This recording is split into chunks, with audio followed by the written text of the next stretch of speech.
हरियाणा में कांग्रेस की हुई हार के बाद से पार्टी अब तक समीक्षा में जुटी है, तो साथ ही नेता प्रतिपक्ष भी अब तक चुना नहीं गया। नेता विपक्ष को लेकर भी गहनता से मंथन जारी है। हालांकि विधानसभा के शीतकालीन सत्र की शुरुआत 13 नवंबर से होने जा रही है और अब तक सदन को नेता विपक्ष ही नहीं मिला। वहीं इसको लेकर दूसरी पार्टियों के नेता भी तंज कसते हुए दिख रही है। कैबिनेट मंत्री कृष्ण बेदी ने कहा कि बिना नेता प्रतिपक्ष के सदन चलना चिंतनीय विषय है। विपक्ष कैसे अपनी बात रखेगा? विपक्ष के लोगों को मुद्दों को लेकर सरकार से लड़ने की आवश्यकता है। जिन मुद्दों लोगों की आवाज उठाने की आवश्यकता है वो तो विपक्ष स्वयं में उलझा हुआ है, आपस में ही लड़ रहे हैं। वो तो 1 महीना 3-4 दिन के बाद भी अभी तक नेता प्रतिपक्ष का निर्णय नहीं कर पाए और मुझे लगता नहीं है कि आने वाले 15 दिनों में ये कर भी पाएंगे। ये सत्र भी बिना नेता प्रतिपक्ष के होगा और यदि नेता प्रतिपक्ष नहीं होगा तो शायद ये पहली बार हमें विधानसभा सेशन देखने को मिलेगा।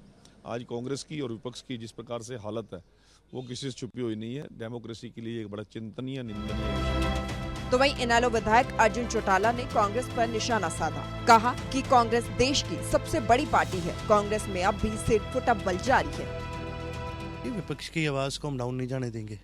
नेता प्रतिपक्ष चुने ना चुने वो कांग्रेस की दिक्कत है। हमने पहले भी इंडियन नेशनल लोकदल ने विपक्ष की बड़ी भूमिका निभाई है और आगे भी विपक्ष की सबसे बड़ी भूमिका जो है वो इंडियन नेशनल लोकदल ही निभाएगा। दावेदारी में रह गए सारे, दावेदारी करते रहे, बना कोई नहीं। वही सीएम के टाइम हुआ और वही अब नेता प्रतिपक्ष के टाइम हो गया। दावेदारी सारे करते रहेंगे, बनेगा कोई सही नहीं। भाई भारत का सबसे बड़ा संगठन है कांग्रेस, सबसे पुराना राजनीतिक संगठन है। मेरे ख्याल से एक अकाली दल ही है जो कांग्रेस से ज्यादा पुराना होगा और उसके अलायदा भारत का सबसे पुराने संगठनों में से एक है। सबसे बड़ी सत्ता पार्टी रही है, 60 साल सत्ता में रही है और नेता प्रतिपक्ष भी ना बना सके तो ये आपको अपने आप दर्शा देता है कि क्या माड़े हालात हो चुके हैं आज प्रदेश में कांग्रेस के। वहीं पूर्व मुख्यमंत्री भूपेंद्र सिंह हुड्डा का भी बयान आया है। भूपेंद्र हुड्डा ने कहा है कि नेता प्रतिपक्ष का नाम हाईकमान को भेजा गया है और जल्द ही नेता प्रतिपक्ष का चुनाव भी हो जाएगा। पार्टी ने प्रस्ताव करके छोड़ रखा हाईकमान पे।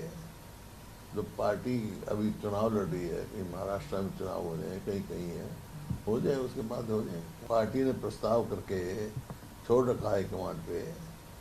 जो पार्टी अभी चुनाव लड़ रही है, कहीं महाराष्ट्र में चुनाव हो जाए, कहीं कहीं है, हो जाए उसके बाद हो जाए। हालांकि कांग्रेस विधायक गीता भुक्कल ने कहा है कि 13 नवंबर से पहले नेता विपक्ष का चुनाव संभव है।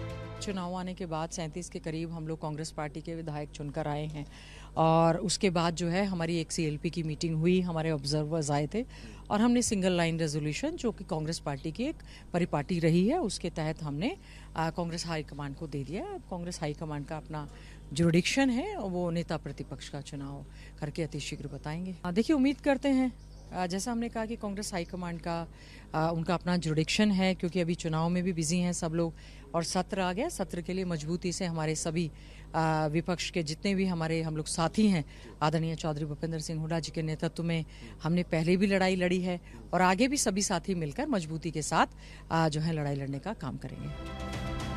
आपको बता दें कि नेता प्रतिपक्ष को लेकर अब तक कांग्रेस चुनाव नहीं कर पाई। हालांकि सत्र की शुरुआत होने से पहले दूसरी पार्टियों के नेता तंज कसते हुए दिखाई दे रही है।